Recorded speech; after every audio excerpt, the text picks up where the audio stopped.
Hello, I'm Stephen Matchett from Campus Morning Mail, and this is Expert Opinion, where we ask people who know what's going on in education, what's going on. Expert Opinion is brought to you by Twig Marketing, Australia's original higher ed marketing consultancy. Got a brand issue, a message that isn't getting out? Talk to Tim Winkler. tim@twigmarketing.com. And thanks to producer Amanda Johnson from Twig, who makes Expert Opinion happen. Sue Cunningham is CEO of the US headquartered Council for Advancement and Support of Education, which she joined in 2015. Previous appointments include fundraising chief at Uni Melbourne, where she launched the immensely successful Believe campaign, which had reached $1 billion when it ended last March. It is, as far as I know, only the second Australian campaign to crack that enormous figure, following the University of Sydney, which got there in 2019. Ms. Cunningham is the author of a new book, Global Exchange, Dialogues to Advance Education. It's based on conversations with 40 higher education leaders from around the world about fundraising and where it fits in the university endeavour. Locals include Margaret Gardner, Glenn Davis, ANU's Barbara Miles, Uni Melbourne's Joanna Watts, and there's a link to the purchase site in Campus Morning Mail this morning. But it seems to me that the book is way more than a report on the present and future of advancement. While not structured as a manual, it includes a mass of immensely practical information on the art and science. In this sense, it reflects the fascinating Comms Awards, which really are quite a highlight of the year. They're always a source of great ideas. I can remember Monash U winning a major prize one year, I think in 2020, for an Armistice Day commemoration about graduates of the Pharmacy College who'd served in Western Front World War I. Sue Cunningham, welcome, and thanks for sparing the time on what I'm told is a wet Washington evening. Thank you. It's lovely to be with you, and I just wish I was with you in sunny Sydney today. Can I start by asking, what sort of impact has COVID had on giving, predominantly in the US, but also in other markets, say the Canadians? Sure. Well, thank you very much for inviting me to have this conversation today. And you very kindly in your introduction talked about the organization I have the honor of leading, CASE, which, as you said, we're headquartered in Washington, and we have offices in London and Singapore and Mexico City and in Perth in Western Australia. We do research around philanthropic engagement and alumni engagement around the world. And so in response to your question, it was interesting it was interesting and alarming in equal measure, I suppose, thinking back to April 2020. But at the time, we looked at the research that we had going back 40 or 50 years in the United States, the Voluntary Supportive Education Survey, to see what happened to philanthropy in 2008. Because that was the previous large global financial crisis. So that was the best we had to go on. And what we saw in 2008 related to philanthropy in a US context was that philanthropy fell, but by 2010-11, it was back and higher than it had been in 2008 on average. I mean, some institutions had a longer tail, but some restored really quickly. Of course, the same thing didn't happen in 2020 and 2021 because the stock market remained remarkably robust. So in fact, what we saw in our surveys in the US and in Australia and New Zealand and UK and Canada, in fact, was we saw that philanthropies per se continued to do well. So it continued to grow somewhat. Where we did see a slight drop in different parts of the world was in terms of the number of donations. So we saw some really significant donations, which obviously has a powerful impact on the bottom line. And I think, and also the level of alumni giving. We saw increase in levels of alumni engagement more broadly, but a reduction in the level of alumni giving. Okay. Did that reflect, in terms of large donations, did that reflect work already underway, things that were in the pipeline to come through? Is it likely to fall off now? Well, I think it's really interesting. So and in fact, when we were asking back at the beginning of 2020 or halfway through 2020, relationships are at the core of all of our engagement work, whether it be the work of marketing or communications or fundraising or alumni relations. So you take 3 dimensions out of the equation, and surely this is really not going to be as successful.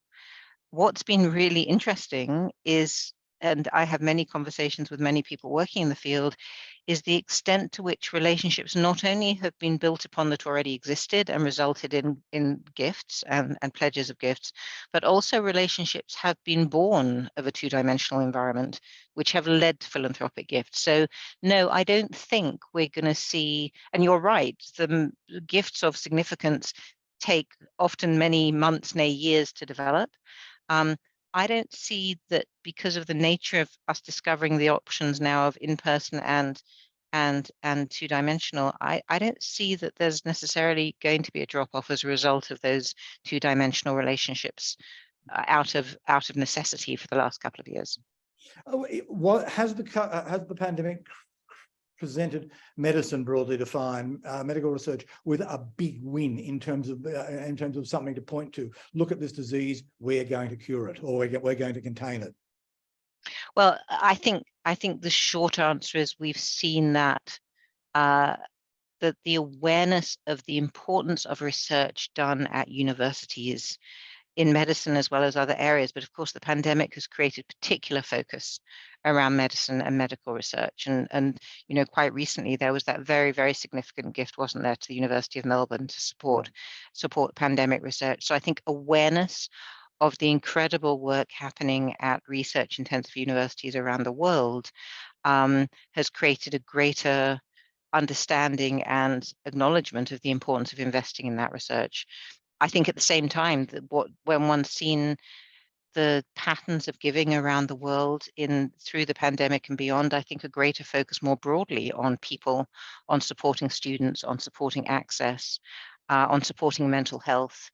We're seeing a number of different areas. There continue to be support for important capital projects and so on, but a real focus, I think, more on people than ever before.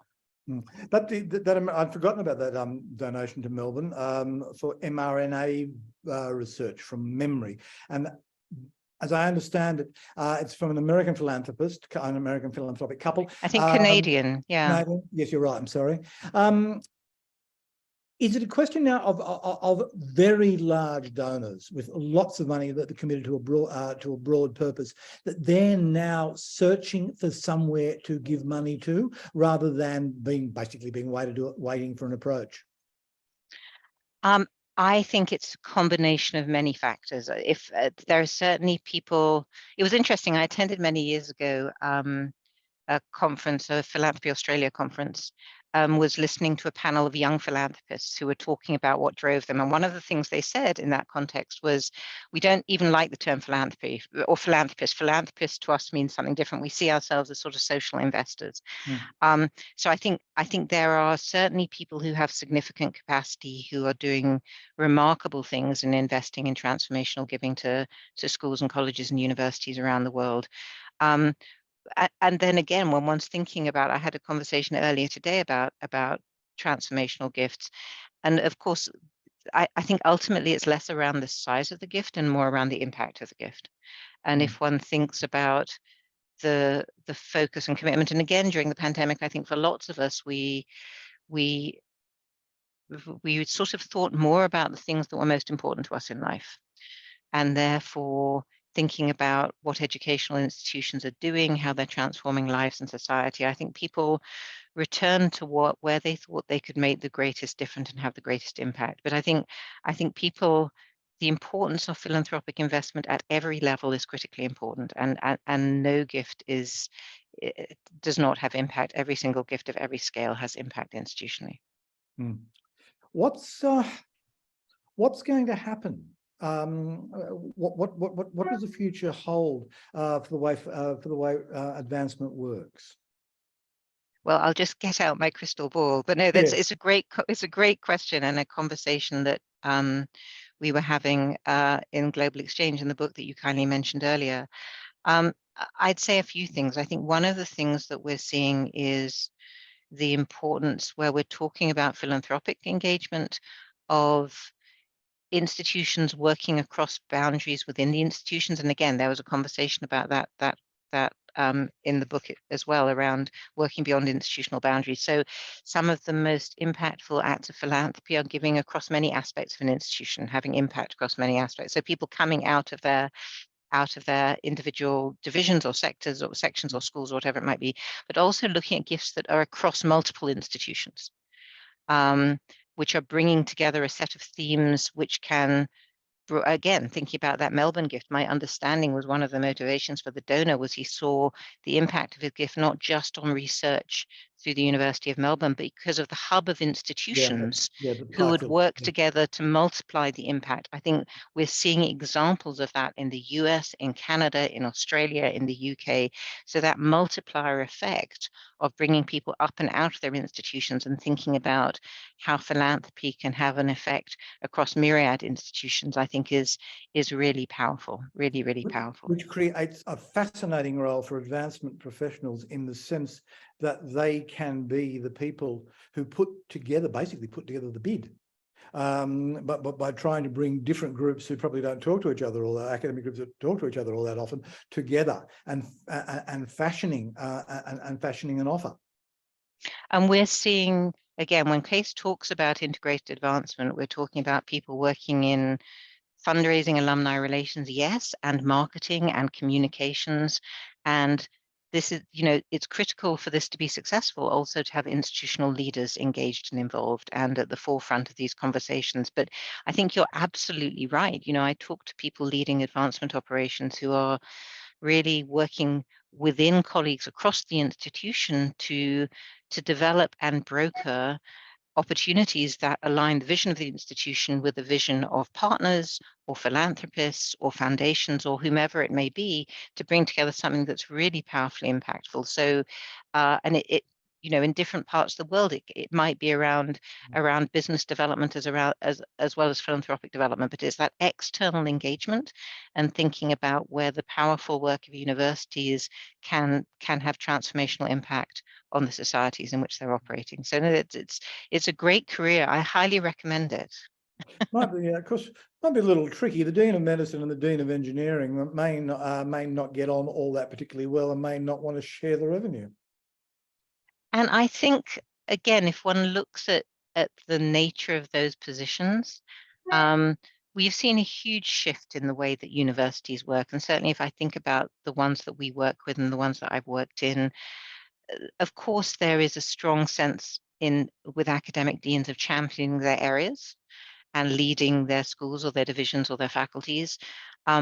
And that, I think, is where leadership is critical around bringing those people together to make things happen for the greater impact institutionally, and particularly when one's talking about partnerships and philanthropic engagement, the potential for doing something that is greater than the sum of the parts is powerful. And I think the more that there are illustrations of that, the more that those who may be inclined to say, I'm sticking in my corner, will come out of their corner. And we've seen that happen to great effect. I mean, look at, for example, again, at the work that happened with Atlantic Philanthropies with different universities around the world, which really were bringing together academic specialists and experts from many parts of institutions to come together to make things happen. But that's just one illustration. We're seeing it time and time again, cross-disciplinary.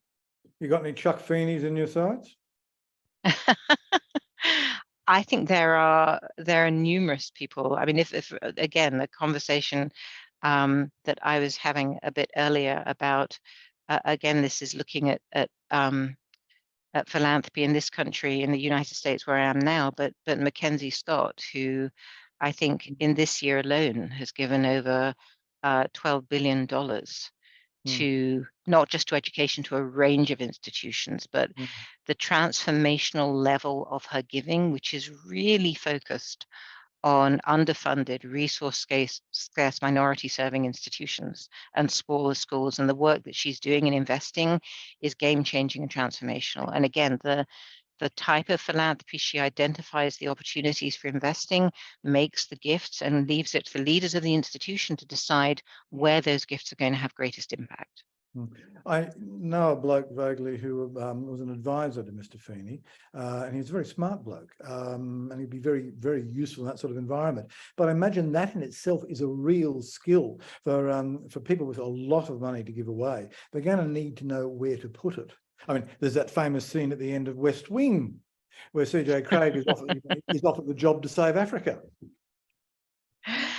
And we are seeing more and more organizations or I mean, banks have had this for a long time, but separate organizations that provide that philanthropic advice. And also institutions which have been developing relationships for long periods of time, which ultimately, as we know, relationships in any context in life are very dependent on trust.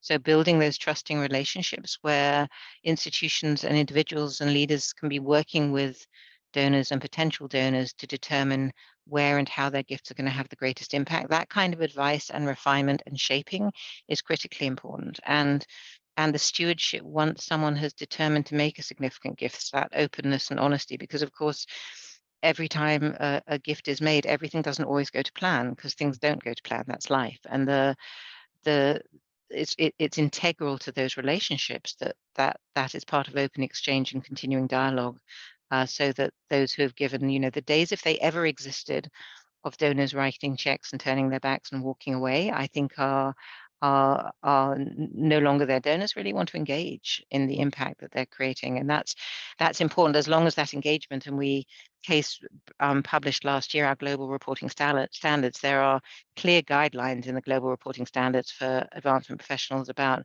what influence donors can have and donors cannot have.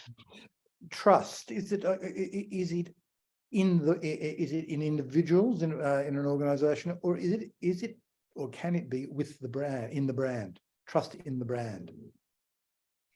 Interesting question. We're currently doing a piece of work that is funded by the Gates Foundation called Discover the Next, which is really working on amplifying the impact of education, because there is distrust in certain parts of the world about the value of higher education. So the brand of higher education writ large, or the brand of any particular institution, I think ultimately trust is a human thing, and people, of course, they trust building trust with individuals as well as building trust with organizations, I think, is critical, which is again why marketing and communications professionals have such a critical role to play in thinking about institutional brand and connectivity and communication and mission.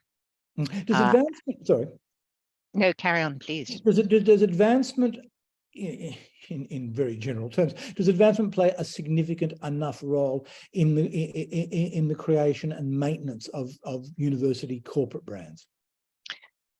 When advancement is understood to include marketing and communications as well as fundraising and alumni relations, absolutely. Because marketing and communications professionals are the ones who drive, working with colleagues across the institution, as you know, institutional brand. So I think often advancement, and the word is used differently in different contexts. CASE, which is the organization which supports advancement around the world, is very specific about advancement being the integration of all of those key functions. So yes, advancement is absolutely at the heart of institutional brand. In Australia, as you know, having worked here at the University of Melbourne, there are a smallish number of institutions with elite reputations, the group of 8. Most Australian universities, it is only an opinion, are probably interchangeable in that they do pretty much the same sorts of things. How do you build a brand where University X is not that much different from University Y, which is 70 k's down the road? So I would dispute that. I mean, I agree with you that universities all over the world are largely focused on teaching. They're focused on research, and they're focused on societal and community engagement in whatever form that takes. I think that said, the differentiation between the types of institutions, who their markets are, and what they're seeking to be expert in, I think there's a fair bit of differentiation. And I think that's part of the richness of the educational sector. I mean, again, if I sadly only lived in Australia for just over 4 years, but my sense of the shift in the higher education sector in Australia, from one where 20, 30 years or so, people by and large would study at their local university, to now where people choose universities and choose to travel, not all, but many, to the city or the state in which that university is in order to study there, I think speaks to the fact that people are seeking out different offerings that different institutions espouse. So I think that differentiation, I think it's a really important topic, a really important subject.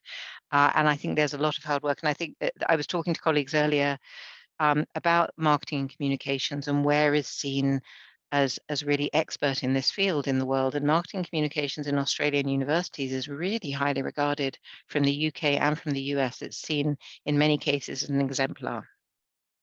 Well, in the US, I mean, is it regionally driven? An approach you will use in the Pacific Northwest different to the one you will use in the Old South? When you say is it regionally driven, what do you mean by it? In terms of what will work in a campaign, does it differ by region? What will appeal to a donor in Vancouver and in Seattle? Is it different to one in Atlanta? I think that's a really interesting question. I think that the reality is that, and it depends on the institution and the campaign, but in my experience, donors to institutions, many may be proximate to the institution, but many are not. So I think that every individual is motivated by different things, and therefore every donor is motivated by the opportunity to give to different things. I think there are consistencies with every educational institution about the value of philanthropic investment to do with what schools and colleges and universities do in terms of educating and transforming lives in society. I think there may well be regional nuances in terms of opportunities to invest in something that is close to your heart in a specific locale or in a specific region. Um, but I think broadly speaking, there are a number of common themes around. I was fortunate in my career to work for universities in Scotland and in England and in Australia, and now work with many around the world. I think the themes of people being passionate about creating opportunities for people to study, being passionate about opening access to people who are maybe not from traditional backgrounds. I think the passion about, as you mentioned earlier, investing in research. I think passion in investing in ensuring your institution is cutting edge, is able to do something that is really impacting in a certain field in the world. I think those common themes will vary depending on what institutions are seeking to achieve and what their missions are. But that human desire to invest in those things seems to me to be uh, fairly, geography seems to be less important in that context. It's something that puzzles me that you look at the cultural distinctions between us, the UK, I don't know about the Canadians, but in the Anglosphere, there seems to be a divide between countries that have a Bevanite welfare state to some extent or the other, which look to government to provide far more than the United States does, with traditions of individual responsibility and independence. That's a bit more loaded than I want to make it sound. But are there distinctions in cultures there? And attitudes towards giving. I mean, I can remember in days gone by, the idea of advancement here was criticised for saying these are responsibilities of the state. I think it's a different journey. I remember early on in my career when I was working at St Andrews or at Oxford and coming to the US to meet with potential donors, and there was a section of the conversation that I didn't need to use in the US that I didn't need to use in the UK or elsewhere, which was the section of the conversation about why do I need to invest in education? I thought the government paid for it. So, but the shift in understanding, and of course the government is a critical partner in supporting research and supporting education in the UK and in Canada and in Australia and in the US, to different levels and different degrees. But the reality is that there is nowhere in the parts of the world that you're describing where government funding covers everything that an institution seeks and needs to achieve, and that philanthropic investment and support can take institutions in a direction that will be, as I've overused the word, but I think it's an important one, that will make things happen, transformational things happen that otherwise wouldn't be possible, from access to students to investing in research to investing in academic leaders who are going to do remarkable things for society and institutionally. So I think there are a whole range of things that philanthropy impacts. And I think there is a deeper understanding now than there was as little ago as 10 and 15 years ago about the fact that government's an important partner, but it is not providing all the resources that education needs. Do the Germans and the Japanese come with similar cultures and assumptions towards advancement?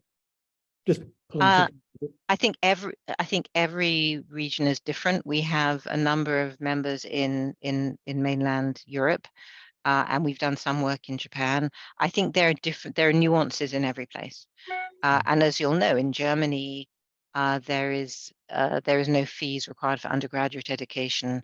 I think the work around alumni engagement is developing and growing, and there are some illustrations now of philanthropy. So I think it's shifting.